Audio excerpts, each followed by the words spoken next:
n'y a pratiquement aucun endroit de la planète, même parmi les plus reculés, où la civilisation ne pénètre aujourd'hui, avec tous ses bienfaits. Coca-Cola! Coca-Cola! Coca-Cola! No. Hey!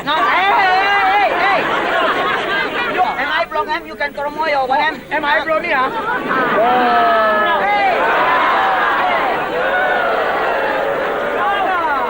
Coca-Cola dispose de 180 000 véhicules pour acheminer et offrir ses bouteilles et ses boîtes aux consommateurs potentiels du monde entier, y compris les plus improbables.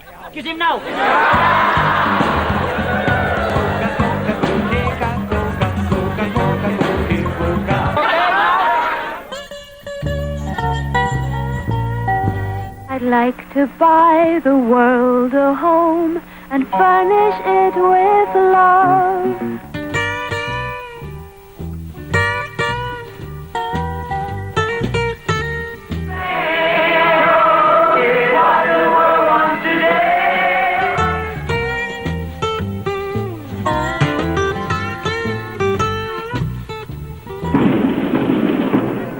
« 1917. L'Amérique est entrée en guerre.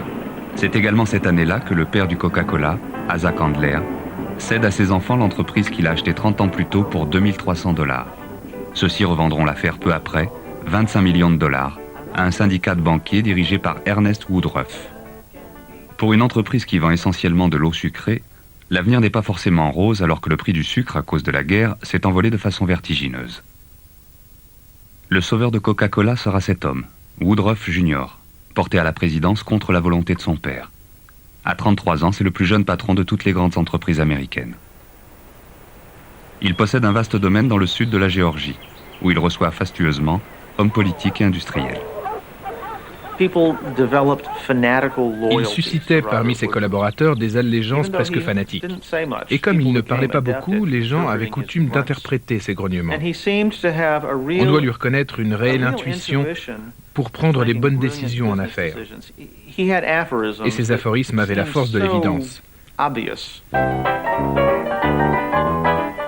L'un de mes préférés est presque de la poésie pure. Il disait « Il faut qu'il y ait toujours un Coca-Cola à portée de main du désir ».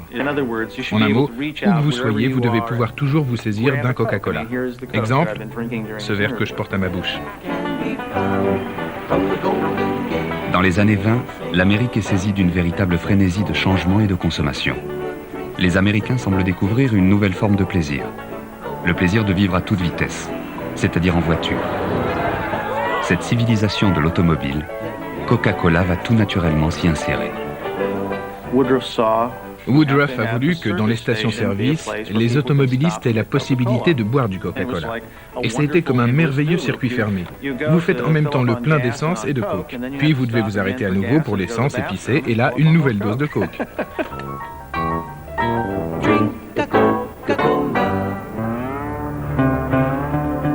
Tout semble sourire à Coca-Cola. Dans les années 20, la prohibition interdit toute vente d'alcool sur le territoire des États-Unis. Quelle aubaine pour les marchands de boissons gazeuses. Quelques années plus tard, la prohibition sera abolie par le président Roosevelt. Mais l'Amérique est alors en pleine dépression, et les boissons gazeuses ont l'avantage d'être bon marché. Il sera facile d'en faire l'un des rares réconforts proposés aux chômeurs et aux laissés pour compte. Pepsi est devenu un concurrent sérieux après avoir décidé d'utiliser des bouteilles de bière recyclées et de vendre leurs boissons 5 cents au moment de la dépression. Le handicap pour Pepsi, c'est qu'il était considéré comme la boisson des pauvres. Au Canada, par exemple, les Canadiens français qu'on méprisait étaient appelés des Pepsi. Et dans le sud, le Pepsi était la boisson des nègres. C'était les Noirs qui la buvaient. Bien sûr, il y avait de nombreux Noirs qui buvaient du Coca-Cola, mais on n'en voyait presque jamais figurer sur les affiches de la marque. Sauf à la place qui leur était assignée, toujours la même.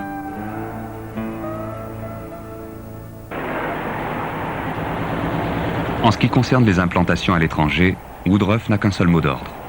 Coca-Cola fait des affaires et pas de la politique. Et ceci, quel que soit le régime de ces pays. Les affaires marchaient très bien en Allemagne pour Coca-Cola, principalement à cause du patron allemand, un certain Max Kate. Il n'appartenait pas au parti nazi, mais comptait beaucoup de ses responsables parmi ses bons clients. Un de ses concurrents est allé à New York, et en visitant une usine d'embouteillage de Coca-Cola, il a ramassé quelques capsules, marquées avec un signe cachère. Il les a ramenées en Allemagne et il a fait imprimer les cartes avec des photos de ces capsules pour prouver que Coca-Cola était une société judéo-américaine, dirigée par Harold Hirsch, un juif. Tout bon nazi devait refuser d'en boire. Max Kate supplia Woodruff d'éliminer Hirsch de la direction. Et Woodruff, c'est tout à son crédit, s'y refusa. Et demanda à Kate de riposter par une publicité dynamique. Ce qui explique peut-être que Kate ait perdu le Nord pour plaire aux nazis. Les choses iront très loin, jusqu'à arborer le drapeau nazi sur les murs du siège social de Coca-Cola en Allemagne.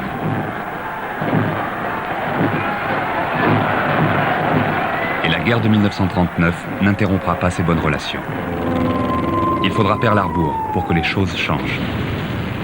Cette fois, Woodruff va réagir très vite.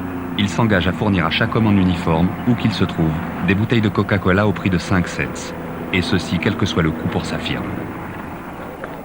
Le général Eisenhower ordonne qu'on mette en place des usines d'embouteillage près des théâtres d'opération. Désormais, entre l'Amérique et Coca-Cola, c'est plus que jamais une histoire d'amour.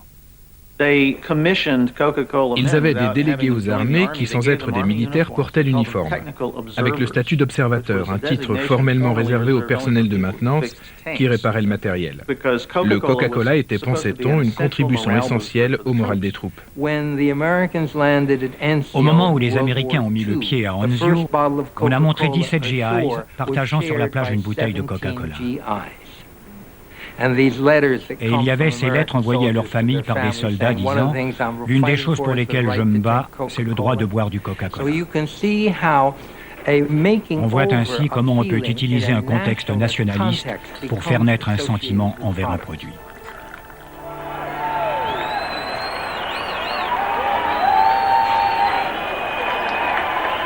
Lorsque s'achève la guerre, Coca-Cola est devenu le symbole de la liberté et du mode de vie américain.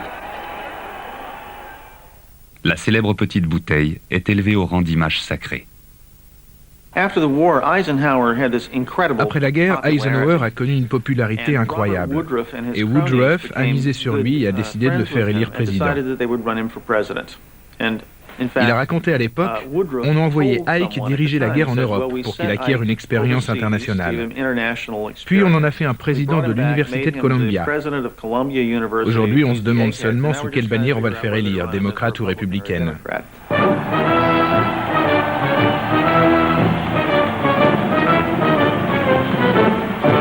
With running mate Nixon aboard, the Eisenhower bandwagon rolled to smashing victory across the land. America and the free world look for leadership to a citizen for whom free government is a deeply felt religious faith. Wherever you go throughout America today, l'Amérique d'Eisenhower obéit à un seul mot d'ordre. Enrichissez-vous. Le message s'adresse à la classe moyenne et lui offre le paradis. Des maisons confortables et les étalages colorés des supermarchés où peuvent s'assouvir toutes les convoitises.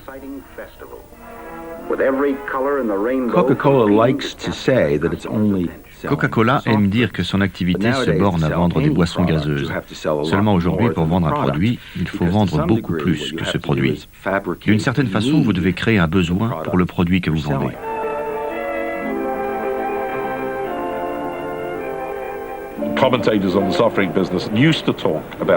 Les commentateurs avaient pris l'habitude d'appeler le Coca-Cola la boisson du salon et le Pepsi celle de la cuisine.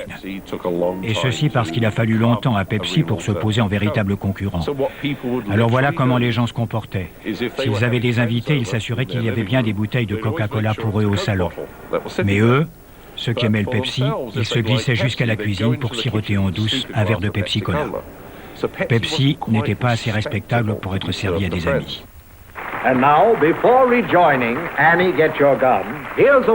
Au début des années 50, Pepsi décide de contre-attaquer pour changer cette image. You wouldn't leave while I'm talking to you, would you? Well, it's all right. This isn't really a commercial. This is a Pepsi-Cola refreshment intermission. Le message martelé par Pepsi est simple. Avec nous, vous aurez aussi la belle vie, et elle vous coûtera moins cher. Bientôt, cette bataille pour l'image va se déplacer de l'autre côté de l'océan.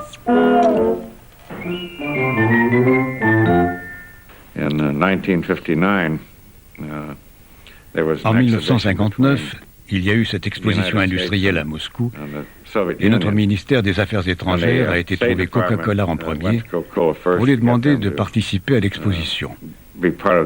Ils ont refusé, craignant les réactions de l'opinion américaine. Quand j'ai été sollicité à mon tour, j'ai décidé d'y aller parce que je voulais être sûr que ce qui s'était passé autrefois en Europe ne se reproduirait pas dans les pays de l'Est, où nous voulions être les premiers à prendre pied. La radio américaine annonce la grande nouvelle. Khrouchtchev et Nixon côte à côte pour inaugurer le pavillon américain. Pendant quelques jours, en ce mois d'avril 1959, la guerre froide va faire relâche. Pour les États-Unis, c'est l'occasion de vanter les mérites du système capitaliste. De leur côté, les badauds russes semblent éblouis par tous ces produits dont ils n'ont pas idée. Павильон Pepsi-Cola начинает свою работу.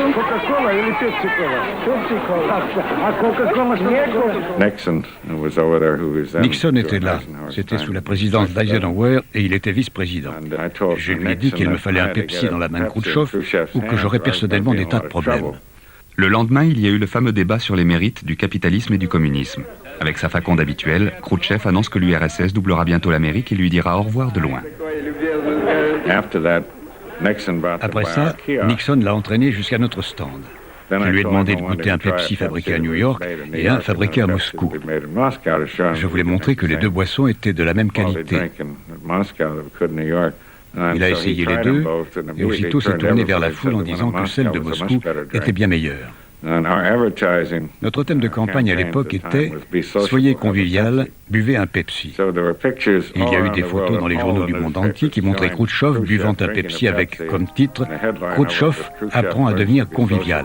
Be sociable, look smart, keep up to date with Pepsi, drink light, refreshing Pepsi, stay young and fair. En 1960, Nixon perd les élections présidentielles contre Kennedy.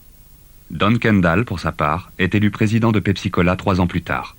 Et il engage Nixon comme avocat conseil de la firme. Entre-temps, en 1961, Khrouchtchev a décidé l'érection du mur de Berlin. Les amabilités ne sont plus de mise et les pays de l'Est se ferment pour longtemps aux produits américains. En fait, pour 10 ans. En 1971, Nixon, devenu président des États-Unis, va renvoyer l'ascenseur à son vieux complice, Don Kendall. Il lui confie la direction d'une mission commerciale chargée de ranimer les échanges entre les États-Unis et l'URSS. Du coup, Kendall est bien placé pour négocier pour son propre compte. Pepsi gagnera un monopole de vente sur le territoire soviétique qui va durer plus de 10 ans. Le temps pour le régime communiste de s'effondrer. Aujourd'hui, le communisme est mort. Mais sur le plan politique, rien ne l'a remplacé. Ce qui surnage, c'est une sorte de nostalgie un peu floue qui s'exprime sur les banderoles des défilés, comme celui organisé pour le 1er mai. Les Russes commencent à se dire que le capitalisme leur promettait une vie meilleure et ne leur a apporté que des fast-foods et du chômage.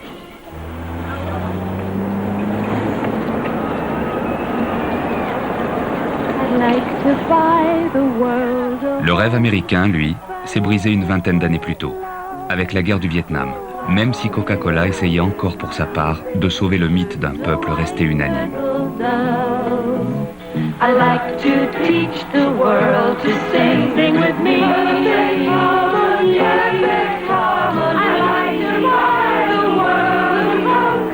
Keep it company. I like to keep the world singing in harmony. And I'd like to buy the world a Coke and keep it. Ce message d'espoir restera sans doute comme le plus grand succès publicitaire de Coca-Cola. Mais ces dirigeants vont bientôt devoir faire face à un problème grave. C'est la boisson elle-même, la seule vraie, l'authentique, qui est menacée. Robert Woodruff, vieilli, malade, et qui ne quitte plus guère sa propriété de Géorgie, se trouve confronté à l'impensable. Avoir à modifier la sacro-sainte formule, inchangée depuis 100 ans. Ce qu'ils ont fait, c'est organiser à l'insu de tous des tests de dégustation aveugle. Et ils ont été horrifiés de constater que Pepsi battait le Coke plus de la moitié du temps. Ça n'était pas supportable. Imaginez une société comme Coca-Cola, si fière d'être la meilleure. La question de la supériorité de Coca-Cola ne se posait même pas face à ces parvenus minables de Pepsi. Alors, découvrir le résultat de ces tests a été un véritable choc, qui les a conduits à remettre en question la formule. Au moment où Coca-Cola va fêter son 100e anniversaire, nous n'avons pas de meilleure façon de remercier les milliards de consommateurs qui ont fait de Coca-Cola ce qu'il est que de leur offrir un Coca-Cola meilleur que jamais. Introducing the new taste of Coca-Cola. In this country, the best have a way of getting better, and Coke just did. From today, there's a new taste, a new standard against which colas will be judged. La direction de cette firme respecte sincèrement et profondément ses clients, davantage qu'une formule qui a 100 ans d'existence. Je suis convaincu que la décision que nous annonçons aujourd'hui est la bonne. Les premières réactions du public ne vont pas confirmer cette belle certitude. They can't do it. That's un-American because we fought wars to have a choice, to have freedom. They changed my Coke. Something wrong with it? I know, they sure changed it. Coulda asked. What coulda? I stuck with them through 3 wars and a couple of dust storms, but this is too much. Guess something big made them change. Right big.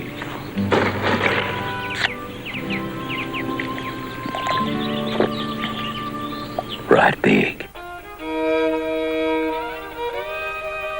Peu après ce grand chambardement, le décès de Robert Woodruff est annoncé. Pendant 60 ans, il a régné sur une entreprise qui offrait à tous le rêve américain. Ce rêve est en morceaux, et la nouvelle ère qui commence pour les dirigeants de Coca-Cola sera difficile. Le New Coke est rejeté par une grande partie de la clientèle, et la firme revient bientôt à l'ancienne formule, rebaptisée Coca-Cola classique.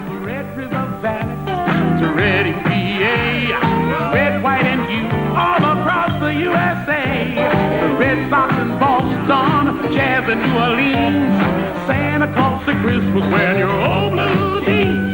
There's a feeling in this country, the real thing's coming through. Coca-Cola Classic, red, white, and blue. Peu à peu, les choses vont rentrer dans l'ordre. Et en 1986, la petite bouteille de Coca-Cola peut défiler glorieusement aux côtés de la Statue de la Liberté dans les rues d'Atlanta. Comment mieux célébrer le 100e anniversaire de la firme prestigieuse qu'en associant ces deux piliers de l'expansion mondiale des États-Unis?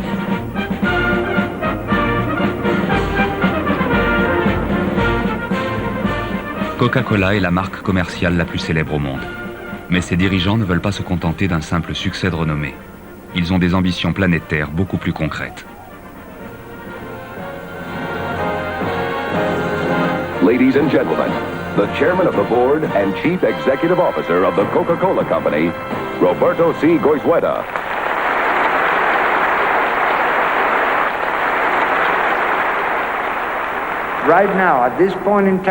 Au moment présent, aux États-Unis, le public consomme davantage de boissons gazeuses que tout autre liquide, y compris l'eau.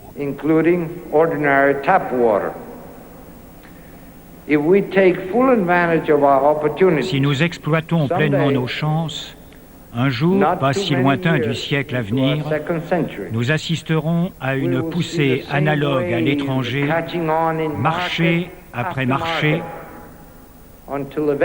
jusqu'à ce que la boisson numéro 1 dans le monde ne soit ni le thé, ni le café, le vin ou la bière, mais les boissons gazeuses, les nôtres. Ce camion Coca-Cola traversant une plantation de thé en Chine est peut-être la préfiguration de l'avenir qu'espère M. Goizueta. Le Coca-Cola n'est pas une nouveauté là-bas. Il y avait pénétré à la fin des années 20 par Shanghai, avant que Mao Tse-tung ne proscrive cette boisson capitaliste. Coca-Cola fera son retour après la mort de Mao en 1978. En Asie, Coca-Cola doit faire face à une culture fondée sur le thé. Et c'est un grand problème pour eux car chaque fois que quelqu'un boit une tasse de thé, c'est une bouteille de Coca-Cola qu'il ne boit pas. Si Coca-Cola veut vendre ses boissons, il doit combattre les autres breuvages. Et ça les conduit à une sorte de guerre culturelle qui ressemble beaucoup à une nouvelle forme d'impérialisme.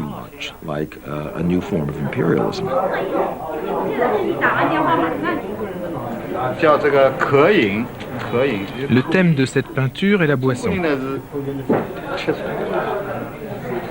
Les Chinois boivent du thé et les étrangers du cola.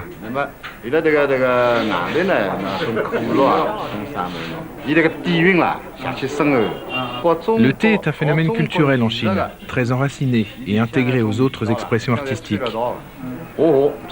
La calligraphie, la peinture, l'opéra. Peu importe ce que dit le chant. Ce qui compte, c'est le charme qu'il exerce. Et le thé est lié à tout ça.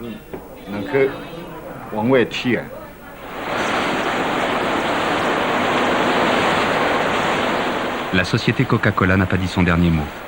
Elle a investi en Chine 500 millions de dollars pour construire 23 usines d'embouteillage à travers le pays. Le vieux rêve de Woodruff, mettre partout une bouteille de Coca-Cola à portée de main du désir, est désormais réalisé dans une grande partie de la Chine. Mais ça, c'est la partie du programme la plus facile à réaliser. Reste à changer les traditions, les mœurs de tout un peuple. Pour diffuser son message, Coca-Cola utilise des techniques de propagande bien connues des Chinois et s'adresse à un public soigneusement choisi, les enfants, les jeunes.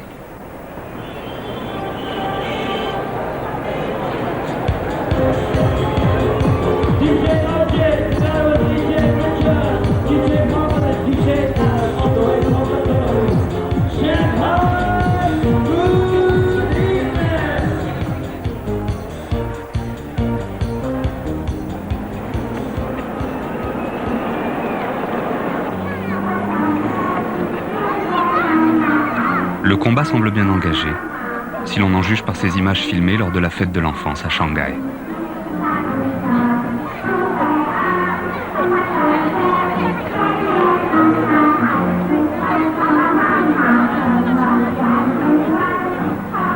Les terribles violences de la guerre civile et de la révolution sont aujourd'hui du passé.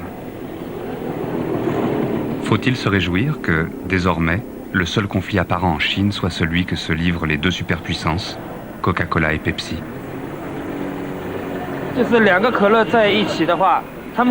Sur le marché, la compétition entre Pepsi et Coca-Cola est très vive. Elle est quotidienne. Je considère Coca-Cola comme mon adversaire. C'est une guerre et ce sont mes ennemis. Je veux les chasser.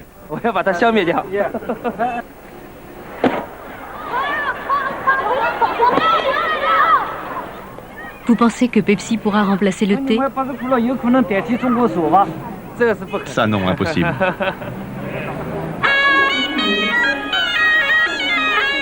Même si les générations adultes continuent à préférer le thé, obtenir la clientèle des enfants et des adolescents serait un résultat plus que satisfaisant. Il y a 400 millions de jeunes en Chine.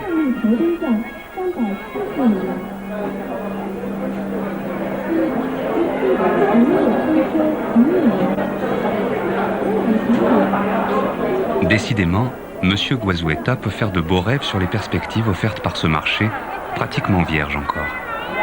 À titre de comparaison, la consommation moyenne d'une famille type du sud des États-Unis, 2 adultes, 2 enfants, est de 3200 bouteilles par an. Quand on considère l'énorme succès des produits américains, la première question c'est pourquoi? Une première réponse c'est que ce qu'on vend c'est l'Amérique. Et l'Amérique est un article très apprécié, parce qu'elle symbolise à la fois des possibilités de réussite individuelle, plus de justice sociale qu'ailleurs, et de nombreux autres atouts que vous et moi et beaucoup d'autres nous chérissons.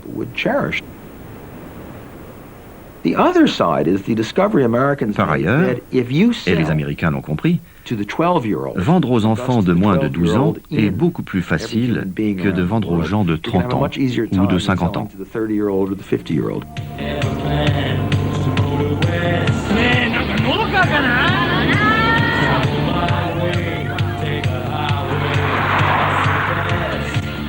Coca-Cola a choisi de s'adresser aux jeunes.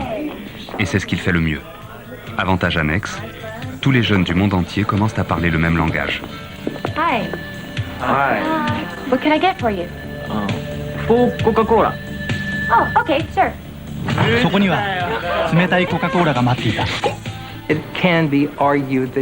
On aime répéter que le Coca-Cola représente le rêve américain, parce qu'il est un des plus forts symboles de notre société et de ses réussites. Le consommer, c'est partager le mode de vie américain.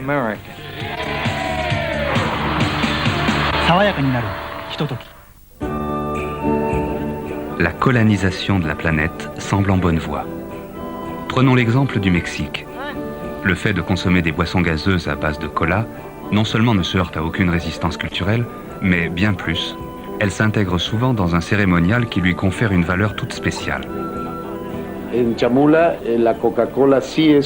Dans la province de Chamula, le Coca-Cola fait partie de nombreux rituels, y compris les rites de guérison des chamans et aussi des purifications, pour lesquels on se servait auparavant de cacao.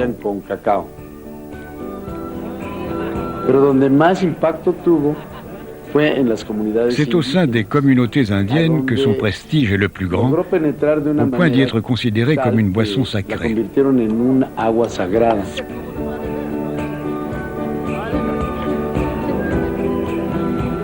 Les Mayas, tout au long de leur histoire, ont consommé une boisson fermentée, le poche, pour s'unir à leur divinité. Peu à peu, les colas ont remplacé ce breuvage. Sans doute, cette couleur sombre, le verre des bouteilles, l'effervescence du liquide, tout cela a joué un rôle pour aboutir à ce transfert.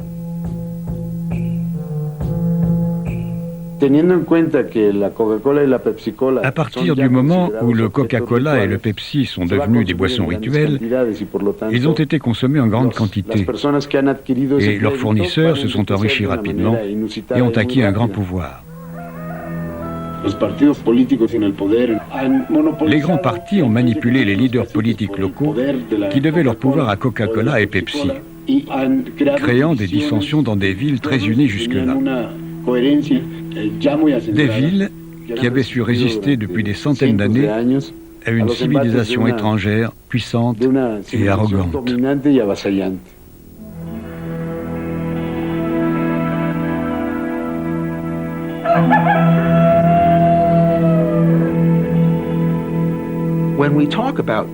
Quand il est question de la puissance de multinationales comme Pepsi-Cola ou Coca-Cola à travers le monde, on a tendance à raisonner en termes de puissance politique. Et ça, elles n'en ont guère. En effet, combien de tanks possède Coca-Cola? Quelles armées Pepsi peut engager sur un champ de bataille?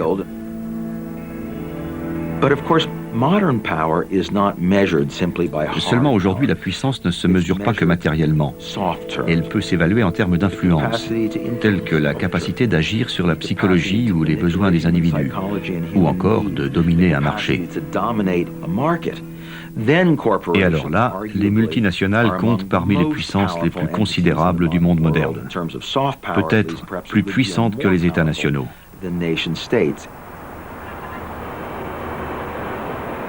Avec une capitalisation boursière de 157 milliards de dollars, près de 1000 milliards de francs, Coca-Cola est un véritable empire, qui a pour capitale la ville d'Atlanta, mais un empire décentralisé, rassemblant des industriels franchisés, unis par l'exploitation commune de la marque mondialement célèbre. Ces industriels, théoriquement indépendants, achètent à la maison mère un sirop concentré et assurent eux-mêmes le conditionnement et la distribution du produit. Quant à Coca-Cola, Ces dirigeants affirment bien haut que leur métier est de vendre des boissons gazeuses et qu'ils s'interdisent toute intervention politique dans les pays où ils opèrent. Cette non-intervention est parfois payante, mais il arrive qu'elle leur attire de graves difficultés. À la fin des années 70, Coca-Cola a été confronté à un problème que les dirigeants d'Atlanta ne souhaitaient pas avoir à résoudre. Ça s'est passé à l'usine de Guatemala City. Parmi le personnel qui avait décidé de se syndiquer, il y a eu des gens assassinés.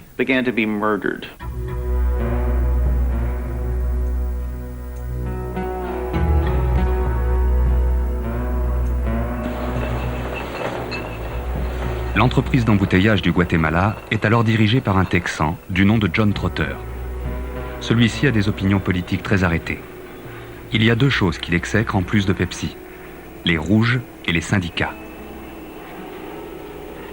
Derrière la prétention de former une section syndicale dans son usine, il ne peut y avoir que la main des communistes ou pire celle de Pepsi Cola. Et il oppose aux syndicalistes une fin de non-recevoir radicale.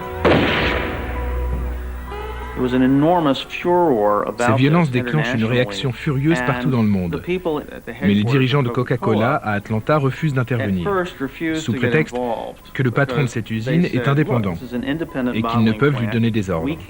En outre, il n'y a aucune preuve, disent-ils, qu'il ait une quelconque responsabilité dans les événements.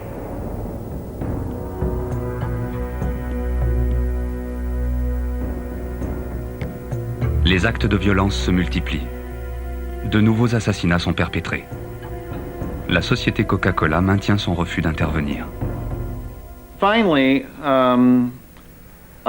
Finalement, une religieuse, gérant un dépôt Coca-Cola au Guatemala, a décidé de participer à l'assemblée annuelle de la firme. Elle s'est fait accompagner par le chef de syndicat, Israel Marquez. Et celui-ci a fait le récit de ce qui se passait là-bas, disant pour finir, au Guatemala, Coca-Cola veut dire meurtre.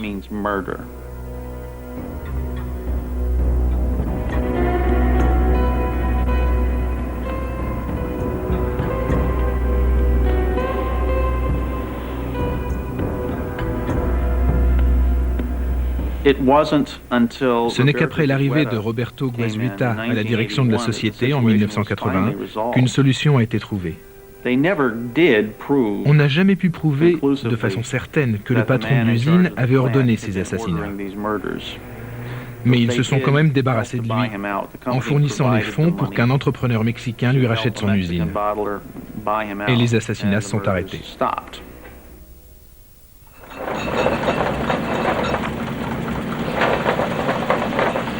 Et maintenant, le cas de la Birmanie, un des très rares pays au monde que Coca-Cola ait abandonné à son rival Pepsi Cola, à cause des violations des droits de l'homme notoires et répétées dans ce pays. Il fallait à tout prix éviter de recommencer l'erreur du Guatemala.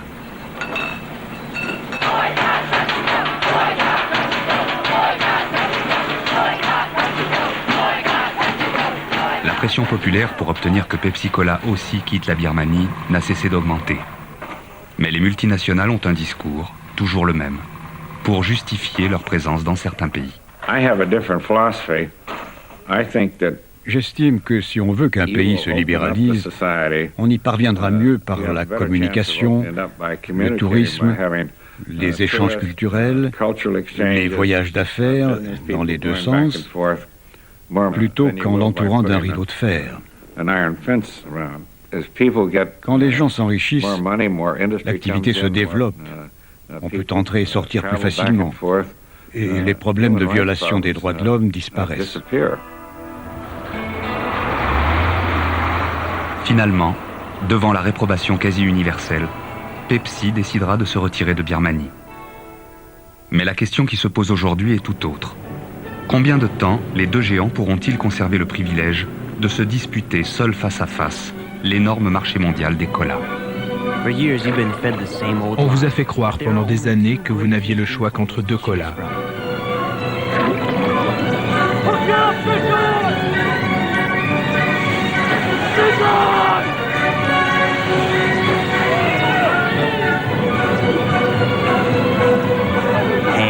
Vous n'êtes pas obligé d'avaler ça.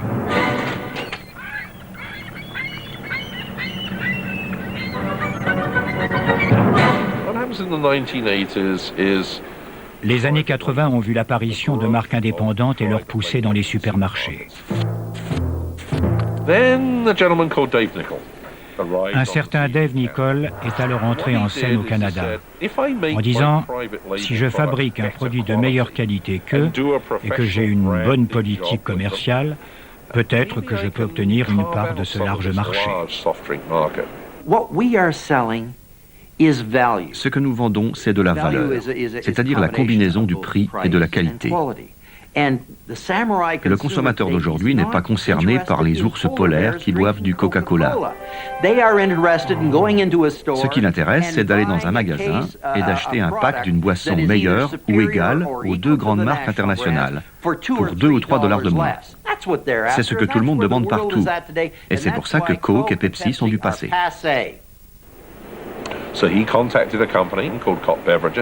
Il a pris le contrôle d'une entreprise de boissons appelée Cote, qui avait racheté la marque RC Cola.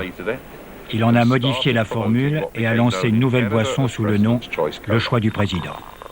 Coca-Cola et Pepsi nous ont ignorés pendant 2 ou 3 ans, avec pour conséquence des pertes pour chacun d'eux de centaines de millions de dollars. En fait, au Canada, cette marque indépendante est devenue si puissante à l'époque qu'elle a pris la 2e place sur le marché des boissons gazeuses.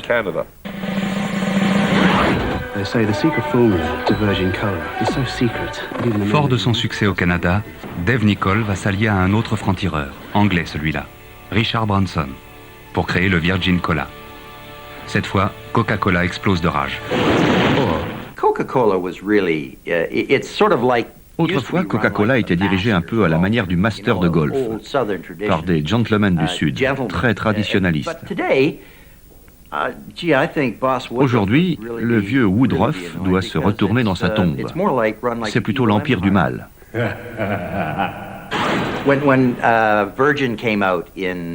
Quand Virgin a sorti en Angleterre son Virgin Cola, ils ont acheté des pages entières de publicité dans la presse anglaise, annonçant « Si quelqu'un vous propose un produit qui a le goût du Coca-Cola, ne l'achetez pas ». Virgin Cola triomphe en Angleterre. Et l'année suivante, Branson lui fait traverser l'Atlantique.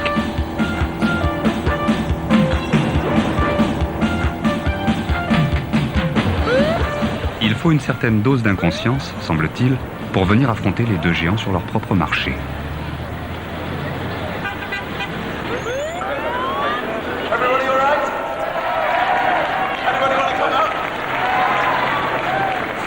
Pour Dave Nichol, c'est tout bénéfice.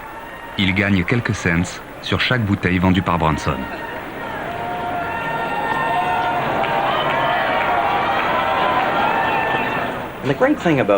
Ce qu'il y a de bien avec Branson, c'est qu'il obtient des tonnes de publicité qui ne lui coûtent rien.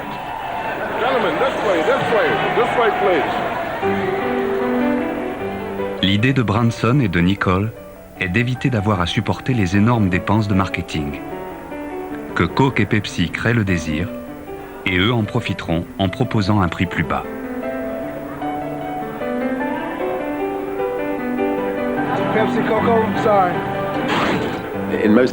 Dans la plupart des autres secteurs où nous travaillons, il y a des centaines de concurrents. C'est très étrange que dans ce secteur d'activité énorme, peut-être le plus important dans le monde, qu'est la vente de boissons gazeuses, il n'y ait que 2 joueurs. Je suis sûr qu'il y a toute la place pour un 3e.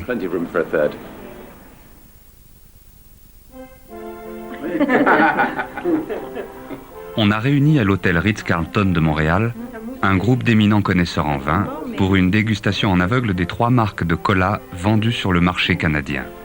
Plus de citron. Hein? Faut chercher le moyen. Ben non, mais c'est ça. C'est des agrumes. Les 5 dégustateurs présents prennent leur rôle très au sérieux. Ils doivent donner des notes comparatives à chacune des 3 boissons, qui portent les numéros 1, 2, 3.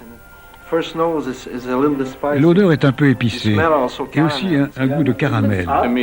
En bouche, il ne reste que le goût du sucre. Et maintenant, le 2e. Le premier avait un fort goût de cannelle. Celui-ci est plus sirupeux, et les bulles sont un peu plus agressives que celles du numéro 1, et durent plus longtemps. Le second me paraît plus rafraîchissant. Le premier, à mon goût, est plat. Je préfère le 2e, moi aussi.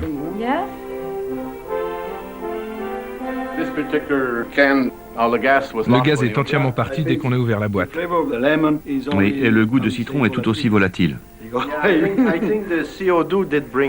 C'est le gaz carbonique qui fixe le goût de citron. Lorsqu'il se dissipe, il n'en reste rien en bouche. Donc, ma préférence, si on peut parler de préférence, va à la boisson numéro 2.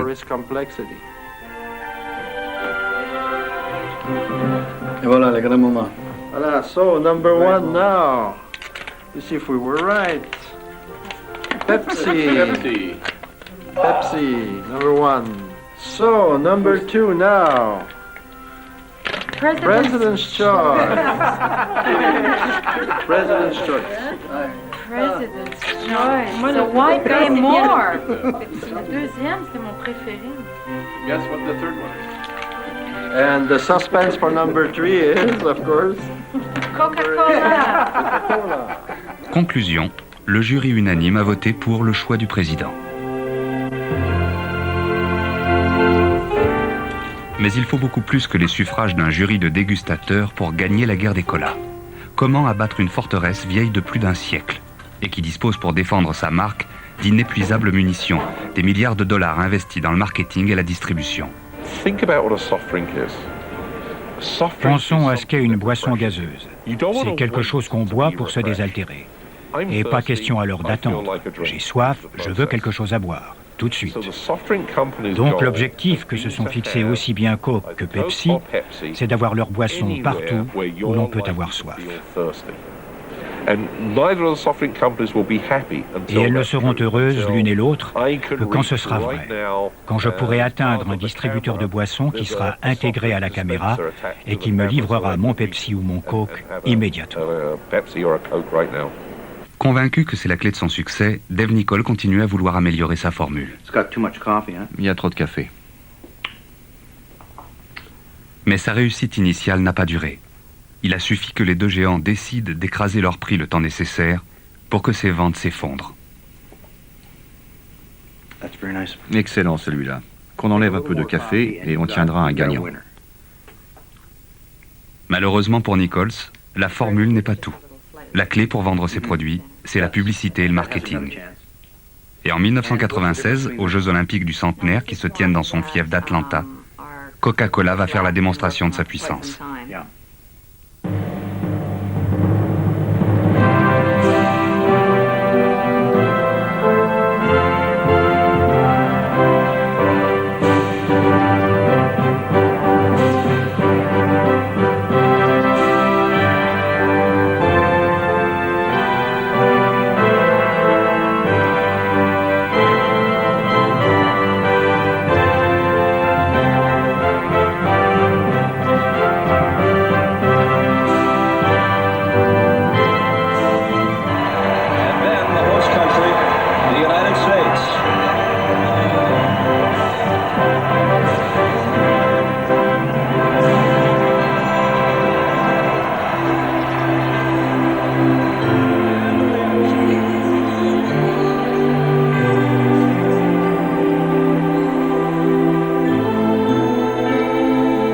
En 1996, Coca-Cola a dépensé des centaines de millions de dollars en publicité pour ces Jeux Olympiques.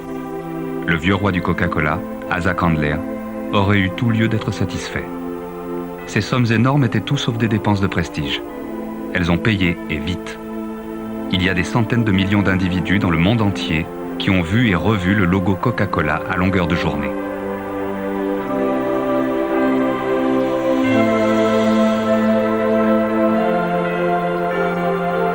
On a pu assister à Atlanta au plus énorme déferlement publicitaire de tous les temps.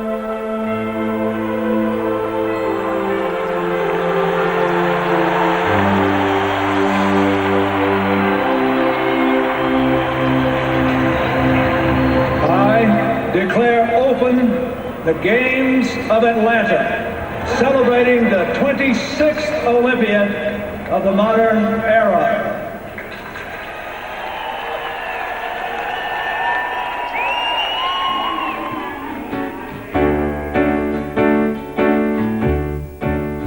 Après que les Jeux d'Atlanta ont fermé leurs portes, les responsables de la firme font leur compte.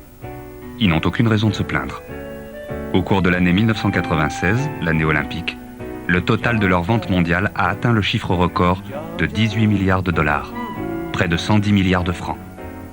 Un chiffre d'affaires supérieur au revenu national de la plupart des pays ayant participé aux Jeux.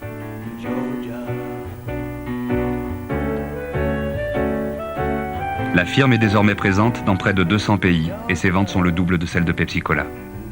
Quant aux autres boissons gazeuses, elles ne constituent plus la moindre menace.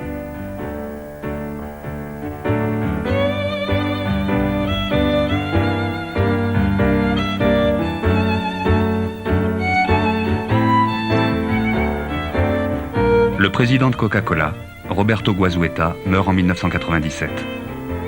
Il a fait d'une entreprise principalement centrée sur les États-Unis un véritable empire à l'échelle mondiale. Mais la firme Coca-Cola n'est pas près d'avoir étanché sa propre soif. Il y a aujourd'hui près de 3 milliards de consommateurs dans le monde qui préfèrent le café, le thé ou même l'eau à sa boisson.